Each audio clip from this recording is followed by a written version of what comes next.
நேயர்களே, இன்னைக்கு நம்ம கிச்சன்ல தயாரா இருக்கிற ரெசிபி எதெல்லாம்னு பார்க்கலாமாங்க. முதல்ல நாம பார்க்க போறது பன்னீர் சோடா. கோடை ஒருபுறம் சூட்டை ஏத்த, இடைத்தேர்தல் அதுக்கு மேல சூட்டை ஏத்த, கோடைக்கு ஏத்தவாறு எல்லாரும் சோடான்னு பன்னீர் சோடாவை அறிமுகப்படுத்தியிருக்கிறாங்க.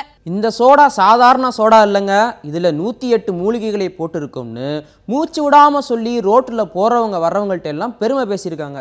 அது மட்டும் இல்லாம இந்த பன்னீர் சோடா எப்படி தயாரிக்கப்பட்டிருக்கு அப்படிங்கிற மெனுவையும் தயாரிச்சு அதை மக்கள் கிட்ட காட்டி வாங்க சொல்றாங்க. அடுத்ததா நாம பார்க்க போற ரெசிபி தீபா பிபிக்யூ பொட்டேட்டோ. தீபா பிபிக்யூ பொட்டேட்டோவை தீயில போட்டு வேக வைக்கிறதுக்கு பதிலா கொளுத்தும் வெயிலேயே வேக வச்சு சூடா கொடுக்குறாங்களாம். இந்த பொட்டேட்டோவை போட்ல வந்து தான் கொடுப்பாங்கன்னு எதிர்பார்த்துருக்குறாங்க. ஆனா அடிக்கிற வெயிலும் ஆர்கே நகரே எரிச்சிரும் போல இருக்கிறதால படகை விட்டுட்டு காருக்கு தாவி குடை நிழல்லையே வியாபாரம் பார்த்துருக்குறாங்க.